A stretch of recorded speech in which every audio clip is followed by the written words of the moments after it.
చాలా కరివేపాకు రైస్ చేస్తానండి. ఇగో మన చెట్టుదే కరివేపాకు. ఇగో చూడండి,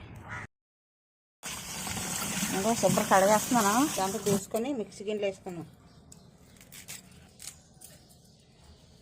ఎల్లుల్లిపాయలు డబ్బలో ఈ పచ్చిమిరపకాయలు 2 ముక్కలు చేసి వేసుకున్నాం. ఆయిల్ వేసుకున్నాం. అలాగే శనగపప్పు వేస్తున్నాను, శనగపప్పులు వేస్తున్నాను, జీలకర్ర కూడా వేస్తున్నాను, ఉల్లిపాయలు, కరివేపాకు, 2 పచ్చిమిరపకాయలు తిరిగేసి వేస్తున్నాను. ఇది కూడా ఇందులో వేసుకున్నాం. టేస్ట్ పెడితే పిల్లలు సూపర్ తింటారండి. రుచి వేసుకున్నాం.